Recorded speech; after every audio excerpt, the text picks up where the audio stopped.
There's a certain silence that lives in the suburbs, not the peaceful kind, but the sort that creeps into the corners of your house late at night, when the dishwasher hums and the clock ticks just loud enough to remind you that someone isn't talking. My name's Daniel. I live on Willowbrook Lane, third house from the end. It's not a remarkable place. 2 stories, a faded red door that I keep meaning to repaint, and a lawn that looks better than I deserve thanks to my neighbor, Mike. I've lived here for 11 years. 9 of those years, I've been married to Claire. Or I was. It still feels strange, using past tense for things that haven't fully left. Claire is the kind of woman who lit up a room, not in a loud or dramatic way, but with her calm confidence. People noticed her. She didn't have to try.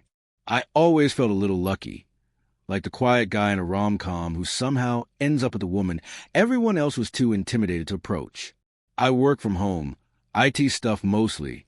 Claire was in marketing. Her hours were long, her work intense, and I tried not to mind. She'd come home tired. But I never questioned exhaustion. I just figured life was catching up to us. That's what happens, right? You start with candlelit dinners, and over time, you're just hoping the takeout arrives before midnight. But now, looking back, there were signs. Little things. She laughed less, checked her phone more. Her hugs became one-armed, and her kisses lost that soft, thoughtful pause at the end, the one where she'd linger like she didn't want to let go. Those were the kinds of details you only miss after they're gone.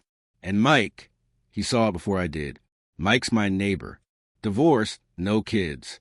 He lives in the house to the right, the one with the beat-up shed and the hand-built garden box he's always tinkering with. He's the kind of guy you don't notice at first. Quiet, grizzled around the edges. Always smells faintly like sawdust and coffee. We weren't close at first, just neighborly. A wave in the morning, an offer to borrow tools. Over time, though, we'd started talking more. He was good at listening. One of those people who knows when not to ask questions. One afternoon, he helped me fix a sagging piece of the fence between our yards. We took breaks under the shade of the old oak tree that split the boundary line, sipping lemonade and talking about things that didn't matter, baseball, the best brands of drill bits, the weather.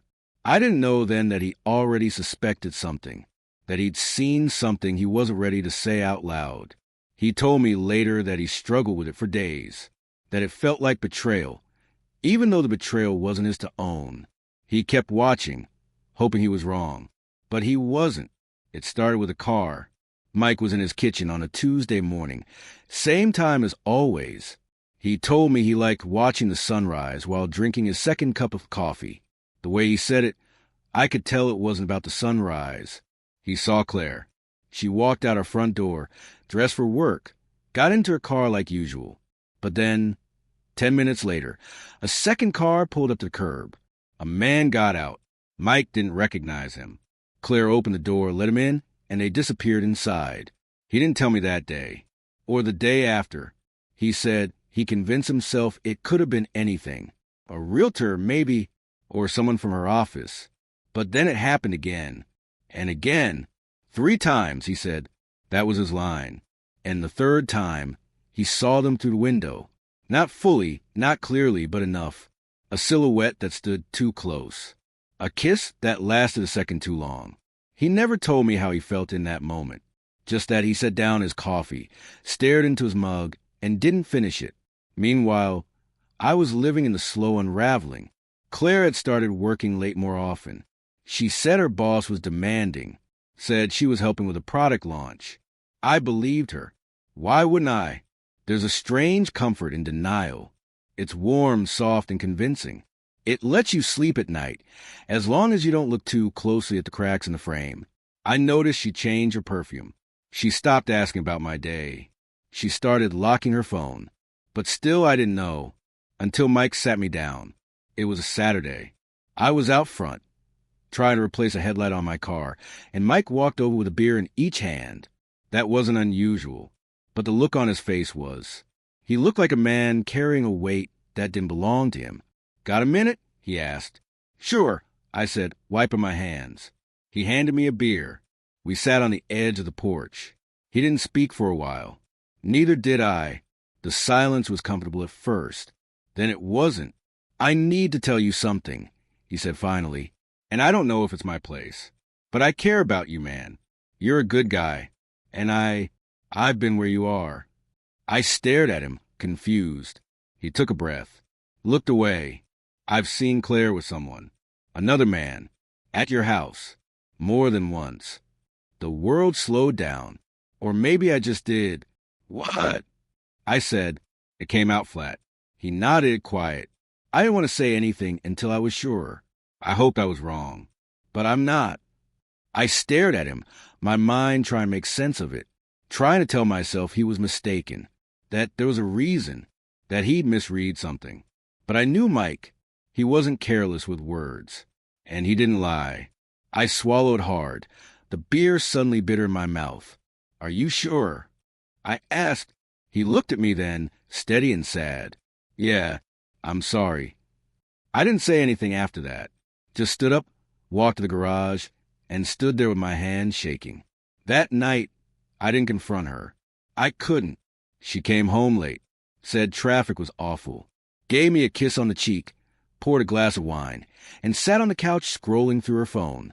I watched her from the hallway, not like a husband, like a stranger trying to understand a foreign language. I looked for signs in the way she crossed her legs, the tilt of her head, the way she laughed at something on her screen. She looked happy. It didn't make sense. I wanted to ask her if she still loved me, if there was someone else, if this life we'd built together was already gone. But I said nothing, just nodded when she said she was going to bed early. And I stood in the hallway long after she disappeared down the hall. I couldn't sleep that night. The silence in the bedroom felt heavy, like a third presence neither of us acknowledged. Claire had her back to me, her breathing soft, rhythmic. She always fell asleep fast. I used to love that about her. How peaceful she looked, like nothing in the world could touch her in those hours. That night, it made me feel like a ghost, like I didn't exist anymore. I stared at the ceiling for hours, watching the shadows crawl from corner to corner, listening to the ticking clock and the occasional creak of the house settling. Everything looked the same, smelled the same, sounded the same, but something was broken, not cracked, broken. The next morning, I didn't mention what Mike had said. I watched her eat breakfast, watched her laugh at something on her phone, and it felt like I was watching a performance I wasn't invited to understand. I asked her how work was going, and she gave me the same smile, the same vague answers. Busy, she said, sipping her coffee. But you know how it is. I didn't. Not anymore. She left around 9. I stood by the window and watched her car drive off, and I waited for hours, but no one came. Not that day. The second time, I waited again, sat at my desk, pretending to work, the blinds cracked just enough to see the street. This time, a car pulled up 20 minutes after she left. A black BMW. The man got out, walked up the front steps, and knocked like he'd done it before. I opened the door before he could ring the bell. He froze. He wasn't expecting me. Can I help you? I asked, my voice too calm. He looked to the house, back to me, and swallowed. I'm looking for Claire? I didn't say anything for a moment, just stared. She's not home, I said. She left for work. Oh, he said. Right. Must have got my days mixed up. He turned and walked off, quick and awkward. I closed the door and leaned against it, hands shaking again. Something inside me cracked then, not the full break yet, but the sound went under pressure, the groan before the splinter. Later that night, I didn't tell her. I didn't ask who he was. I just watched her again, wondered how long it had been like this, wondered what I'd done or hadn't done to let it get this far without seeing it. Mike didn't bring it up either. But the next time I saw him, over the fence, both of us pretending to care about tomato plants, he didn't smile like he used to. He looked at me like a man watching someone drown and not knowing whether to jump in or just wait for the bubbles to stop. I asked him how his day was going. He said, quiet. I nodded. We didn't say anything else for a while. Do you want to talk about it? He asked, eventually. No, I said, not yet. He nodded like he understood. And maybe he did. The days blurred after that. I stopped sleeping. I started noticing everything. Her sudden text replies she didn't let me see. The late-night showers. The new lingerie she said she bought for herself. Once, she came home smelling like someone else's cologne. Not mine. I told myself it was her boss's office. Her coat had brushed against something. Her perfume just mixed weird. But I knew, and still I waited. I kept thinking, maybe she'll come clean. Maybe this is a phase. Maybe people lose track and then find their way back. But she didn't come clean. She came home. She kissed me on the cheek. She asked what I wanted to watch.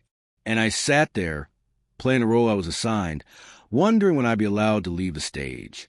There's a moment in every unraveling when you realize you're not holding the thread anymore, that it's already slipped out of your hands, and all you can do is watch it pull the rest of the fabric apart. I think that moment came for me on a Wednesday. Claire had been distant all week. I'd try to be patient, gentle, the way you are when someone you love seems tired or stressed. But I wasn't stupid. I just didn't want to be right. That evening, she came home earlier than usual. She looked surprised to see me already there. "You're home early," she said. I smiled, figured I'd call it a day. She nodded slowly, her eyes flicking toward her phone. "I have a call at 6, so I'll be in the office for a bit." I watched her walk down the hallway. Something about the way she moved, too fast, too controlled, made my stomach twist. I followed her after a few minutes. Quietly. I didn't plan to. My feet just moved. Her office door was cracked. Just a sliver. I stood there, hard in my throat. She wasn't on a call. She was texting. And she was smiling. I couldn't see the screen, but I didn't need to. I went back to the kitchen and poured a glass of water. My hands were shaking again. That had become a pattern. Me, the guy who could fix broken code with calm precision, was now startled by the sound of ice in a glass. Claire came out a while later and kissed me on the head. "Meeting got canceled," she said. "Want to order something?" "Sure," I said. I didn't ask what the meeting was about. I didn't ask who she'd been talking to. That was the thing. I didn't want to hear her lie. I started walking at night after that, around the block, past the neighbors' houses, past the empty playground at the corner. Sometimes Mike would join me. He never asked questions. He just walked, hands in his jacket pockets, matching my pace. One night, I asked him, "How did you know?" "With your wife." He was quiet for a long time. "She started humming again," he said. I looked at him, confused. She used to hum around the house. Then she stopped, for years. And then one day, I heard her humming in the kitchen, like she remembered a song she loved. I thought, good, she's happy again. But it wasn't me making her happy. He shrugged. "Sometimes. It's not the lies that give them away. It's the joy." That stuck with me. I started watching for that in Claire. Not sadness, not guilt, but joy. She smiled more when she thought I wasn't looking. She hummed when she cooked. She danced while folding laundry. And none of it had anything to do with me. One night, I couldn't take it anymore. I stayed up late, pretending to sleep while Claire showered. Her phone buzzed. Once, twice, I reached over and picked it up. The screen lit up with a name I didn't recognize. Eric. Can't stop thinking about earlier. Wish I could have stayed longer. My chest felt like it collapsed in on itself. I stared at the message until the screen went dark. I didn't read more. I didn't dig further. I didn't need to. I put the phone back, rolled over, and closed my eyes. When she climbed into bed next to me, her skin warm from the shower, her body curled toward mine, I didn't move. I didn't say a word. The betrayal wasn't in the message. It was in the way she breathed so peacefully beside me, like nothing had changed. The next morning, I called in sick. Claire was already gone. I stood in the middle of the kitchen for almost an hour, doing nothing, just standing. Eventually, I walked over to Mike's house and knocked. He opened the door, eyebrows raised. "Can we talk?" I asked. He stepped aside.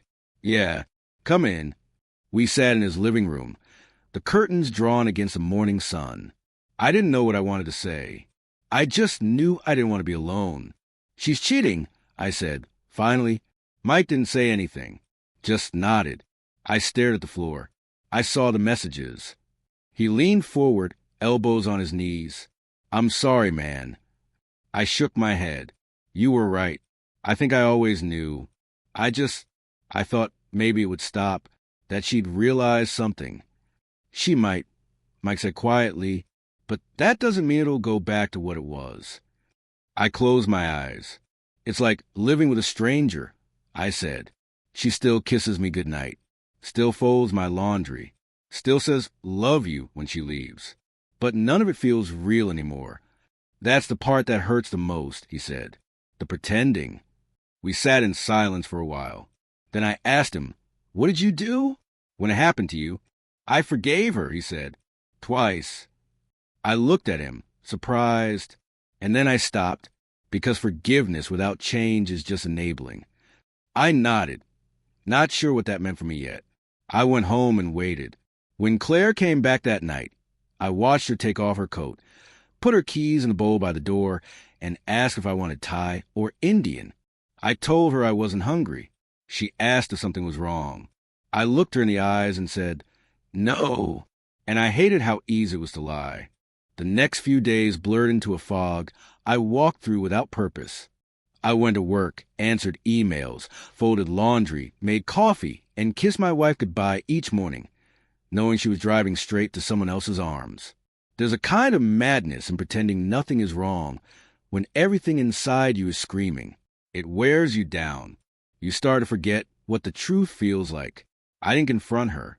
Not yet. I didn't want to fight. I wanted clarity. Or maybe closure. Maybe I wanted to see if she'd stop on her own, if guilt would pull her back. But it didn't. On Friday, Mike knocked on my back door. That was unusual. He always used the front gate. I opened it, and before I could speak, he said, he was here again today, around 10. Same guy, same car. I nodded. He didn't stay long this time, Mike added. 15 minutes.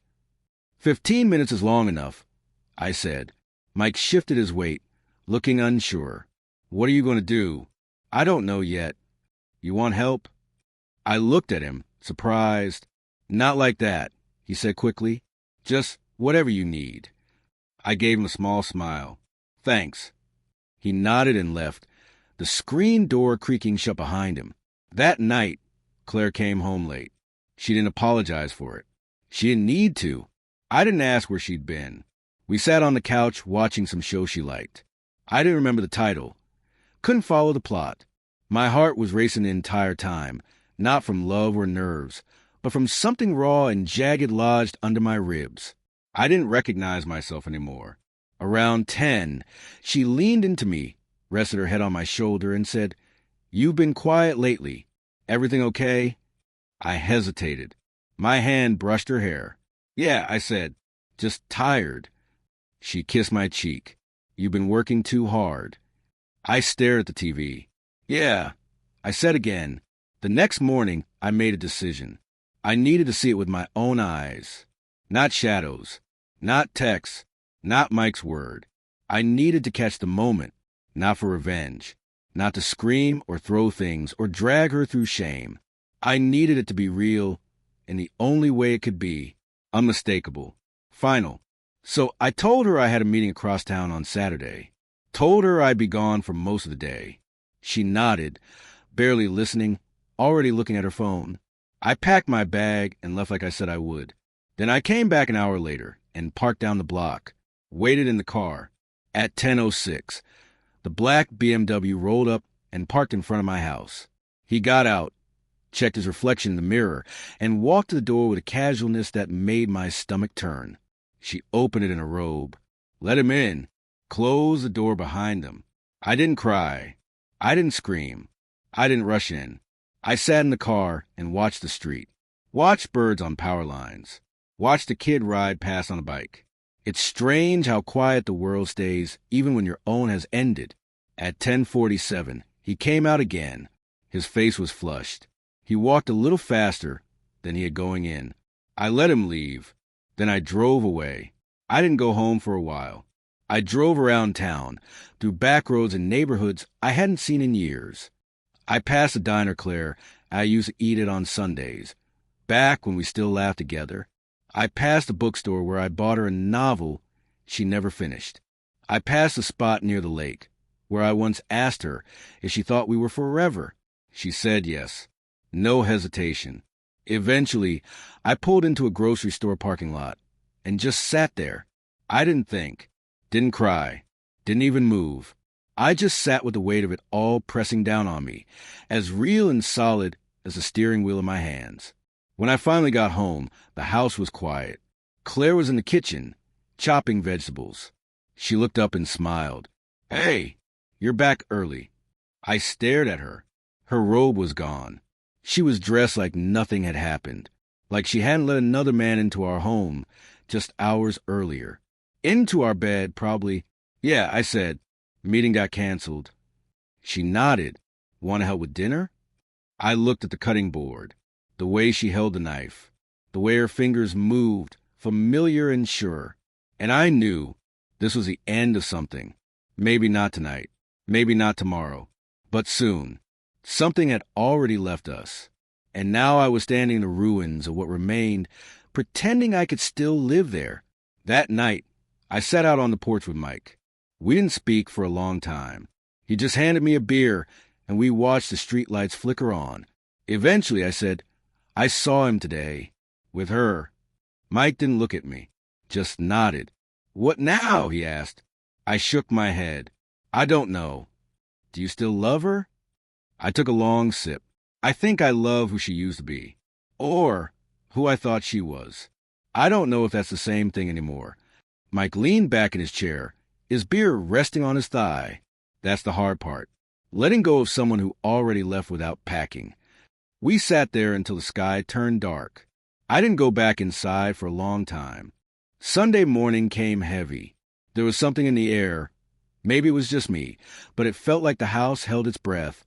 Claire was in the shower, humming again. That soft, content kind of hum, like a melody that floated out of a dream. I stood in the kitchen, staring at my coffee. I hadn't slept. I didn't even try. I sat in bed the night before, long after she'd fallen asleep beside me, listening to the distant engine hum of passing cars, thinking about how silence could feel like screaming. I still hadn't said a word about Eric. Not to her, not even to myself. Really, naming it out loud felt like crossing some line, like dragging everything out of the shadows into full sunlight would make it unbearable. But wasn't it already? Claire walked into the kitchen in her robe, hair wet, face clean. She smiled like it was any other Sunday. "Morning," she said, leaning in to kiss my cheek. I didn't flinch, didn't turn away. I just let it happen, numb to the familiar warmth. "You want pancakes?" she asked. "No," I said, "just coffee." "Suit yourself." She moved to the cupboard, pulling down ingredients like this was still her home, like we were still we. She didn't ask what was wrong. She never asked anymore, and I stopped waiting for her to notice. That afternoon, I sat with Mike on the back porch again. The fence between us had practically become a shared couch. He was trimming something in a potted plant, and I was watching ants crawl along the railing like they knew where they were going. "You thinking of leaving her?" he asked eventually. "I don't know," I said. "You think she'd care if you did?" That hit hard. I think she'd cry. She'd say all the right things. Maybe she'd even beg. But I don't think it would be about me. I think it would be about her losing control. Mike gave a slow nod. "That's honest." I took a breath. I miss being loved, and not just told I'm loved. We both sat with that for a while. I didn't plan to follow her. Not at first. But the next week, on Wednesday, Claire said she was working late again. Her voice was too casual. Her hand lingered on her bag too long. I nodded and let her go, just like always. But this time, I waited 5 minutes and followed her car. She didn't go to her office. She didn't go to her boss's house. She drove to a small townhouse 20 minutes away, parked like she'd done it a dozen times, and walked up the steps without even knocking. The door opened. It was Eric. He kissed her before she was all the way inside, and then the door closed. I didn't get out of the car, didn't scream, didn't storm the house. I just sat there until I couldn't feel my legs anymore. And then I drove home. That night, Claire slipped into bed beside me, her breath still minty from brushing, her skin warm from someone else's sheets. I stared at the ceiling. "I love you," she whispered. I didn't say it back. She didn't seem to notice. Thursday morning, I took a long shower and stared at myself in the mirror. I looked the same. A little paler, maybe, eyes a little darker. But I still looked like me. That didn't feel fair. Claire left for work at 9. At 10, I went into our bedroom and opened her dresser drawer, the one she always kept locked. She thought I didn't know she had a lock on it. She was wrong. I used a hairpin. It took less than 5 seconds. Inside were things I hadn't seen in years. Old letters, photos, a necklace I gave her on our second anniversary, and a phone. A second phone. It was off. I turned it on. No password. Maybe she didn't think I'd ever look. The messages were all there. Eric Redhart. Can't wait to see you again. You make me feel alive. Last night was magic. You're magic. Do you think he knows? I don't want to hurt him. And her replies. He's so checked out, babe. I feel like I live with a stranger. You're the only one who sees me. I didn't cry, but something inside me curled up and died a little. I put the phone back, locked the drawer. Then I packed a bag. Just a small one, just clothes for a couple of days. I didn't know where I'd go yet. I just knew I couldn't stay. I told Mike that night. He didn't say, "I told you so." He didn't say much at all. "Want to crash in the basement?" he offered. I smiled, tired. "You serious?" "You're my friend," he said. "Of course I'm serious." I nodded. "Thanks." I didn't take the basement right away, but it helped to know it was there. Friday night came fast. Claire came home early, carrying takeout and 2 bottles of wine. She looked happy. "Thought we could do something nice," she said. "I feel like we haven't connected in a while." I stared at her. "Why now?" She blinked. "What?" Why the sudden romantic gesture? She paused. "Is it so wrong to want to reconnect? Is that what this is? I don't understand. Why are you acting like this?" I almost said it then. Almost laid it all bare. But I didn't. Instead, I asked her, "Do you still love me?" She hesitated. That was answer enough. "Yes," she said finally. "But it's different." "How different?" She didn't answer. That night, I lay in bed, staring at the same ceiling, and realized I didn't feel like I lived here anymore.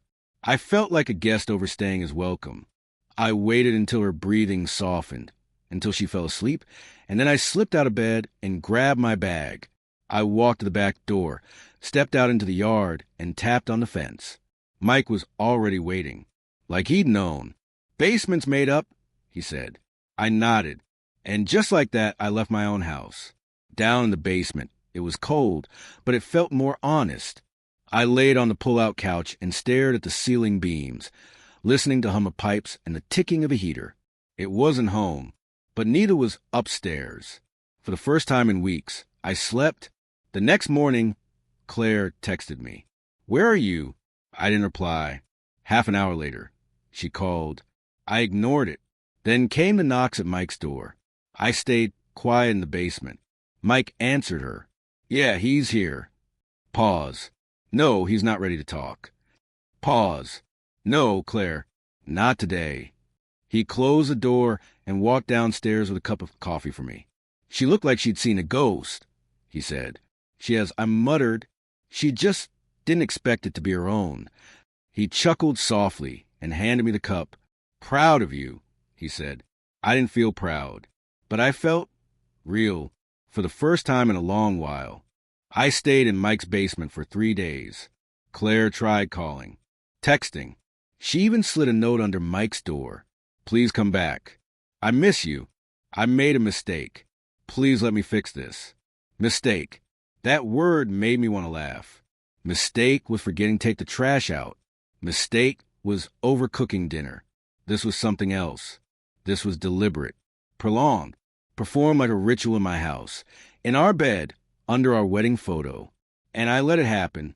No more. I spent those 3 days going quiet. Not numb, sharp, focused. I stopped wondering why she did it. I didn't care. There were no answers that could fix it. Now, I just needed to make sure she never forgot. Step 1 was information. Step 2 was leverage. Step 3, well, that one was going to be art. I started with Eric. Mike had a buddy in IT who owed him a favor. 2 calls and a Venmo later, I had access to Eric's work email inbox. Turns out, our dear Eric was not just a cheater. He was married. Her name was Melissa. They had a little girl, 3 years old. Eric's inbox was full of birthday invites, doctor appointment reminders, and a trail of HR memos he was clearly ignoring. Even better, he worked for a company with a strict no fraternization policy. And I had pictures, screenshots, the second phone, the texts, the timeline. I compiled it all. Then I mailed a neat little package to Melissa. Certified delivery.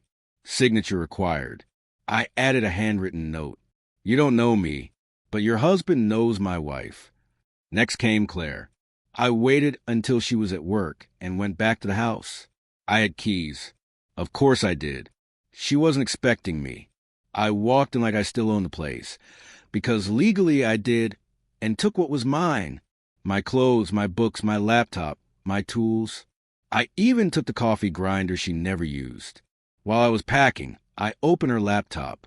I knew her password, the same one she'd used since college. I copied everything to a hard drive, emails, messages, browser history, deleted files. I didn't need it all, but just in case. And while I was there, I left a note on her pillow. You had everything. Now you have him. Enjoy. Then I took the wedding photo off the wall and left the empty hook exposed like a pulled tooth. That night, she called again. 10 times. I picked up on the 11th. Daniel, she said. Her voice cracked. Please, I need to talk to you. You can talk. Not like this. In person. Please. Fine, I said. Tomorrow. The park. By the old gazebo. She was already there when I arrived.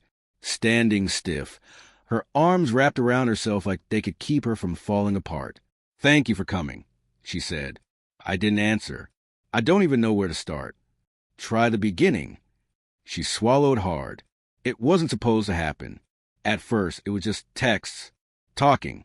I felt so invisible with you. I thought Eric saw me. He saw what you showed him. I said, he saw the part you liked best. That's not fair. No, I said, it's exactly fair. She flinched. I tried, Claire.